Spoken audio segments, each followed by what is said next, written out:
नमस्कार, स्वागत है आप सभी का। यूपी एएनएम 92-12 भर्ती में जितने भी खाली पद हों उन पदों पर वेटिंग लिस्ट आए और इसके अलावा जो 380 एसटी वर्ग की सीटें हैं, हालांकि इन सीटों को लेकर के इलाहाबाद हाई कोर्ट में एक याचिका भी फाइल हुई है, लेकिन अभी आज तक उस मामले में उस केस में कुछ हो नहीं सका। वहाँ से कोई डिसीजन नहीं आ सका, ना ही एक भी सीटें मिल पाई हैं।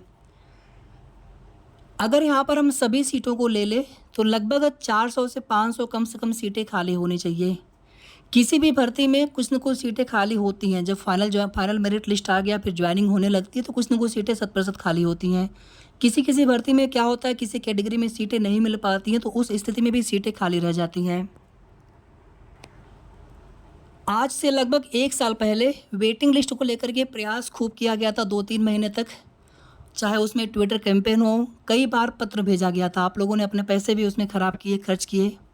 जब काम नहीं होता तो फिर ये लगता है कि वो पैसे हमारे ख़राब ही हो गए।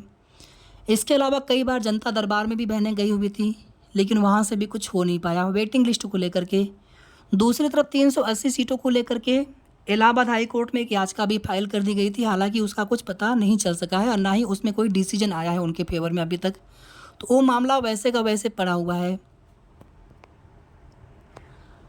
अब यहाँ पर देखिए, जब आपकी भर्ती में वेटिंग लिस्ट को लेकर के बात होती थी तो उस समय बहुत सारी भर्तियाँ चल रही थी। जैसे लेखपाल की भर्ती चल रही थी, बीडीओ की भर्ती चल रही थी, लोअर पीसीएस की भर्ती चल रही थी, जूनियर असिस्टेंट की भर्ती चल रही थी और भी बहुत सारी पुरानी भर्तियाँ थी। मंडी इंस्पेक्टर वाली भर्ती हो गई, मंडी परिषद वाली। इसके अलावा एक ये फॉरेस्ट गार्ड की भर्ती हो गई, जिसका भी रिजल्ट हाल ही में आया है। तो ऐसे बहुत सारी भर्तियाँ थीं जिनमें कि 2 साल 3 साल के अंदर वेटिंग लिस्ट जारी करवाया जा सकता था या फिर आने वाले भर्तियों में वेटिंग लिस्ट आती। लेकिन उस समय किसी भी भर्ती के अभ्यर्थी साथ नहीं देते हैं। अभी लेखपाल वाले अभ्यर्थी हैं, वो लोग अकेले परेशान हैं, उनका कोई साथ नहीं दे पा रहा है। लेकिन हम लोग मिल करके उनका साथ देंगे। जितनी भी बहनें एएनएम 92-12 भर्ती में हैं, आप सभी लोग, हम सभी लोग मिल करके लेखपाल की भर्ती के अभ्यर्थी हों या जूनियर असिस्टेंट वाले हों, बीडीओ वाले हों, किसी भी भर्ती के अभ्यर्थी हों, सब लोग मिल करके वेटिंग लिस्ट की मांग करेंगे। वेटिंग लिस्ट को लेकर के कोई भी तकनीकी विधिक समस्या नहीं है। वेटिंग लिस्ट को लेकर के कोई भी ऐसी नई नियमावली नहीं बनानी है। वेटिंग लिस्ट जब चाहेंगे तब जारी कर देंगे। जैसे ये होता है ना कि वेटिंग लिस्ट जारी करने का मतलब है कि थोड़ा सा काम विभाग का बढ़ जाएगा। ऐसे क्या है कि फिर वही सीटें इन फ्यूचर जब भी नई भर्ती आनी होगी तो वहाँ पर वो लोग अधियाचन में सीटें दे देते हैं, या फिर वो सीटें उसी प्रकार से खाली पड़ी हैं, जब भरा जाएगा तो भरा जाएगा। तो अब ऐसे नहीं चलेगा। बेरोजगारी है और एक एक सीटों के लिए सैकड़ों अभ्यर्थी हैं। कोई भी सीटें खाली नहीं रहेंगी किसी भी भर्ती में। इसलिए आपकी भर्ती में जो भी सीटें खाली हैं, यूपी ट्रिपल एससी को छोड़ दें तो बाकी किसी भी आयोग में, उत्तर प्रदेश में ही इवन देखेंगे बेसिक में पहली बार वेटिंग लिस्ट आई थी 69,000 शिक्षक भर्ती में 6,696 पदों की। लेकिन ये अभ्यर्थी 2-2.5 महीने तक लखनऊ की धरती पर रह गए थे। बहुत उन्होंने संघर्ष किया था और हम भी उनके साथ लगातार कोशिश कर रहे थे। उस समय जब उन लोगों का लिस्ट आ गई तो बहुत खुशी मिली थी। लेकिन यह है कि वो लोग प्रयास बहुत किए थे, हर ज़िले से अभ्यर्थी अपने स्तर से कोशिश कर रहे थे।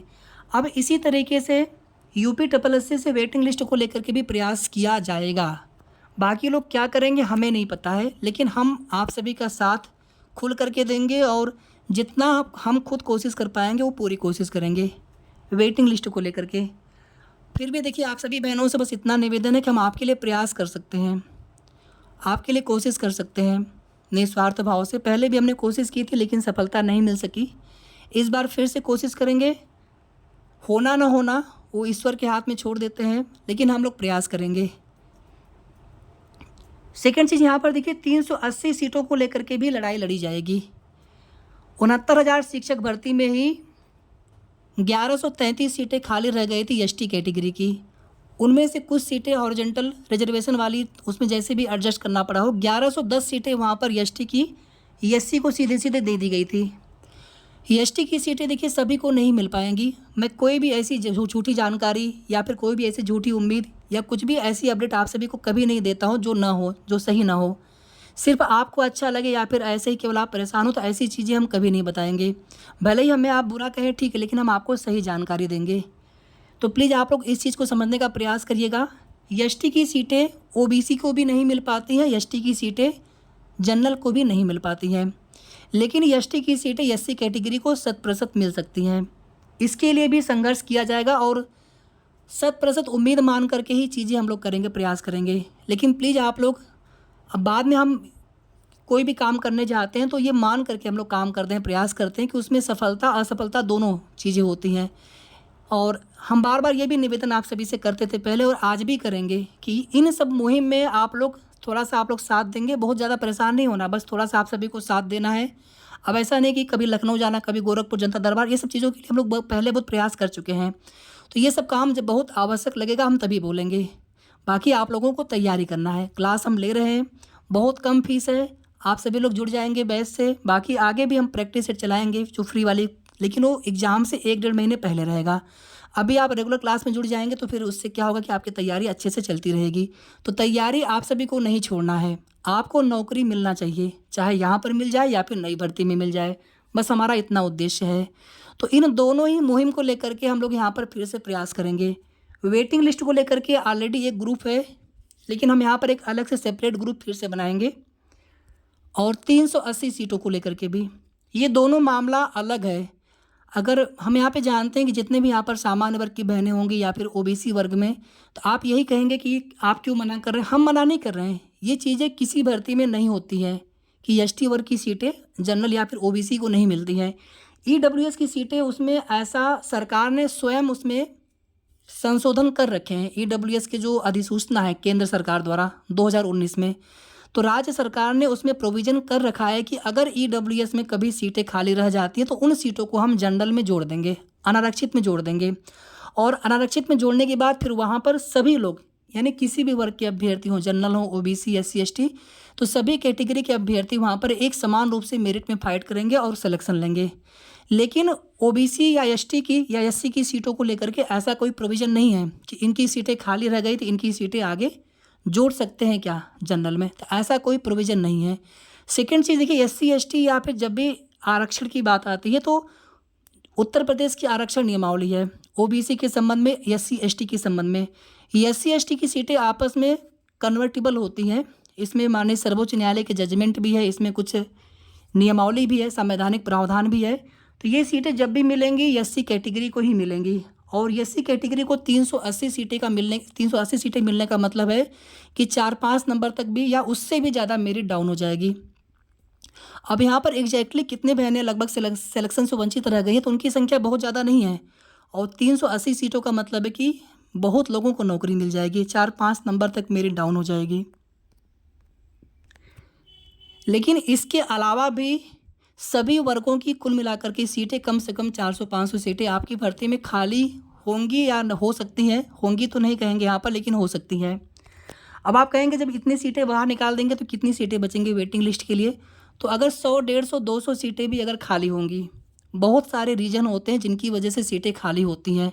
हर भर्ती में, किसी भर्ती में ज़्यादा सीटें खाली होती हैं, किसी भर्ती में कम सीटें खाली होती हैं। इवन देखेंगे पीसीएस रैंक के जैसे एग्ज़ाम होते हैं वहाँ पर भी कुछ सीटें खाली रह जाती हैं। तो फिर आपकी भर्ती की तो बात छोड़ दीजिए, लोअर पीसीएस की भर्ती रही हो, कोई भी भर्ती रही हो, हर भर्ती में कुछ न कुछ सीटें खाली होती हैं। छोटी भर्ती है 500-600 पदों वाली, वहाँ पे 10-20 सीटें खाली हो जाती हैं। बड़ी भर्ती होती तो वहाँ पे 1000-2000 तक सीटें खाली रह जाती हैं। आपकी भर्ती में अगर हम 200-300 भी सीटें, ये चीज़ें पता चल जाएंगी कितनी सीटें खाली हैं, वो सब कुछ मालूम पड़ जाएगा। उसके लिए आप परेशान नहीं होंगे, कितनी सीटें खाली हैं वो सब कुछ पता हो जाएगा, चल जाएगा। तो जितनी भी सीटें खाली होंगी, हमारा एक अनुमान है कि कम से कम 400 से 500 टोटल सीटें इस भर्ती में खाली होनी चाहिए। 400-500 सीटें खाली होने का मतलब है कि कम से कम 1 नंबर, 2 नंबर, 3 नंबर तक भी मेरिट डाउन हो सकता है। यानी कि जो 50 जनरल की कट ऑफ है वहाँ से 2-3 नंबर तक मेरिट डाउन हो सकती है। ओबीसी में 42.5 कट ऑफ है, 2-3 नंबर तक। और एससी कैटेगरी को ज़्यादा फ़ायदा मिलेगा क्योंकि उनके लिए 380 सीटें हैं एसटी वाली, तो उनको कम से कम 4-5 नंबर, 6 नंबर तक भी फ़ायदा मिल सकता है, मेरिट डाउन हो सकती है। अब अगर बात कर लें इन दोनों में कि इन दोनों प्रकरण में कितने प्रतिशत चांस है ऐसा होने के, वेटिंग लिस्ट को लेकर के कोई भी कानूनी या विधिक अड़चन नहीं है। इसमें जब भी सरकार चाहेंगे, जब भी विभाग चाहेंगे, सरकार मना नहीं करना चाहिए। विभाग थोड़ा सा इसमें मना करते हैं, वो लोग मना करते हैं इसलिए क्योंकि पहले वो लोग कभी वेटिंग लिस्ट देते नहीं हैं। तो एक बार देंगे तो फिर देना पड़ेगा हमेशा, बस इतनी सी बात है। तो वेटिंग लिस्ट तो उनको देना ही पड़ेगा और हर भर्ती में देना पड़ेगा, आपकी भर्ती में भी देना पड़ेगा। ठीक है, 380 सीटों वाला मामला है, तो इसके लिए भी हम लोग जो भी जैसे भी संघर्ष करना होगा हम लोग संघर्ष करेंगे। इन दोनों ही प्रकरण में 100% चांस है कि दोनों ही प्रकरण में आप सभी को सफलता मिलेगी। लेकिन बाद में होना ना होना किसी के हाथ में नहीं है। तो बाद में आप प्लीज़ आप लोग इसके लिए कभी हमें ब्लेम नहीं करेंगे कि आपने ऐसा कहा था लेकिन हुआ नहीं। हम सिर्फ प्रयास कर सकते हैं, कोशिश कर सकते हैं आप सभी के साथ। तो ये आप सभी से विनम्र निवेदन है, रिक्वेस्ट है हमारा, कभी भी आप लोग इसके लिए कोई ब्लेम नहीं करेंगे, क्योंकि हमारा कोई स्वार्थ कभी नहीं होता। जो कुछ भी चीज़ें होती हैं हम हमेशा ग्राउंड लेवल पर ही कोशिश करने के लिए बोलते हैं। नहीं तो आप देखेंगे आज की डेट में छोटे मोटे मैटर कुछ भी वो चीज़ें होती हैं तो वहाँ पे कोर्ट केस कर देते हैं, ये कर देते हैं, वो कर देते हैं। वहाँ पे क्या होता है, अच्छा खासा लोग पैसा अपना कर लेते हैं। लेकिन अगर वही सही मामलों के लिए भी लोग कोर्ट में जाते हैं, अगर वहाँ पे सफलता मिल जाती है तो वहाँ पे वो पैसा ख़राब नहीं होता है। लेकिन अगर ऐसा ही कोई भी मामला हमने केस फाइल कर दिया किसी भी चीज़ को लेकर के, वहाँ पे कुछ हुआ नहीं, तो वहाँ पे पैसे भी ख़राब होते हैं, समय भी ख़राब होते हैं, उम्मीदें भी टूटती हैं। तो कुछ चीज़ें ऐसी होती हैं जहाँ पर हमें सफलता और असफलता दोनों ही चीज़ों को लेकर के चलना होता है।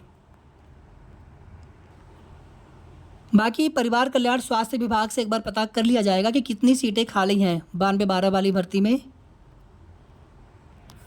तो आज शाम में या कह लीजिए रात में लगभग 8:30 बजे के आसपास लाइव जुड़ेंगे आप सभी से। 7 बजे से लेकर के 8 बजे तक एएनएम की जो बैच वाले रेगुलर क्लास होते हैं वो क्लास होगी। उसके बाद 8:30 बजे के आसपास, 8:30 बजे का ही टाइम मानकर चलें आप सभी, 8:30 बजे आप सभी से लाइव जुड़ेंगे। तो आप सभी 8:30 बजे लाइव जुड़िएगा। उसमें आप सभी के मन में कोई भी डाउट होगा आप बताइएगा, या आप कुछ बताना चाहें, कोई जानकारी शेयर करना चाहें आप वो भी शेयर कर सकते हैं। तो 8:30 पर सभी लोग लाइव आप सभी लोग जुड़ेंगे। और अभी तक वीडियो जितना भी आप लोग देख लेंगे, थोड़ा सा वीडियो आप लोग शेयर भी कर दीजिएगा सभी जगह। तो आप सभी लोग 8:30 बजे लाइव ज़रूर जुड़िएगा। जैसी भी आगे के लिए हम लोग रणनीति बनाएंगे, क्योंकि इस पर कार्य करना बहुत आवश्यक है और तेज़ी के साथ काम करना आवश्यक है। इसके पहले देखिए, जब प्रयास बहुत किया गया था, जब सफलता नहीं मिली तो उस समय छोड़ भी दिया गया था प्रयास करना, कुछ होने वाला है नहीं। लेकिन अभी लेखपाल भर्ती वाले लगे हैं और लोग हर स्तर से लगे हैं, चाहे उनको कोर्ट में जाना पड़े या फिर सरकार से अगर वो नहीं मानेंगे विभाग से, वो हर स्तर से लड़ाई लड़ने के लिए तैयार हैं। इसी तरीके से आपकी भर्ती में भी हम लोग हर स्तर से लड़ेंगे इस बार। यानी कि इस बार पीछे हटने का सवाल नहीं है, एक बार आगे बढ़ जाएंगे तो फिर कोशिश करेंगे सब लोग मिल करके। और इसमें किसी और की बात नहीं सुननी, किसने क्या बताया किसी से मतलब नहीं है। हाँ, जो हमारी इस मुहिम में साथ दे सकते हैं उनका स्वागत है। नेगेटिव बात करेंगे तो फिर क्या मतलब उसका है, पहले ही लोग डिमोटिवेट करना स्टार्ट कर देंगे, कुछ नहीं होने वाला है। तो प्लीज़ आप किसी की भी बातों में ना आए, प्रयास करना। आप एग्ज़ाम देते हैं, बहुत सारे अभ्यर्थी होते हैं, आईएएस पीसीएस का एग्ज़ाम लोग देते हैं, जबकि उसमें लाखों अभ्यर्थी होते हैं, सीटें कुछ 100 होती हैं या फिर 1000-1200 तक सीटें होती हैं, 900-800 सीटें होती हैं, लेकिन 10 लाख 8 लाख ऐसे अभ्यर्थी होते हैं। कई बार लोग 4-4 5-5 6-6 बार लोग उसमें अटेम्प्ट देते हैं, लेकिन सिलेक्शन नहीं हो पाता। कुछ ऐसे भी अभ्यर्थी होते हैं। तो क्या यहाँ पर प्रयास करना छोड़ दें फिर हम लोग? प्रयास करना अपना काम है।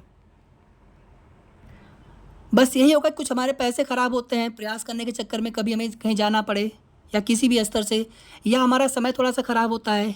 लेकिन यहाँ पर कुछ भी आपका नुकसान नहीं होने देंगे, क्योंकि हमें इसी के साथ में तैयारी भी करते रहनी है ताकि हमारा समय ख़राब ना हो। सबसे बड़ी कीमती हमारा समय है, तो समय हमारा ख़राब नहीं होना चाहिए। तैयारी भी हम लोग करेंगे और इसी के साथ में अगर यहाँ पर वेटिंग लिस्ट आ जाती है, कम से कम 200-250-300 सीटें बड़े आराम से आप सभी को मिलनी चाहिए, कम से कम मिनिमम। और 380 सीटें, अगर ये पूरी सीटें जोड़ करके आ जाती हैं तो कम से कम 500, 600, 700 तक सीटें आप सभी को मिल सकती हैं आपकी भर्ती में वेटिंग लिस्ट के रूप में।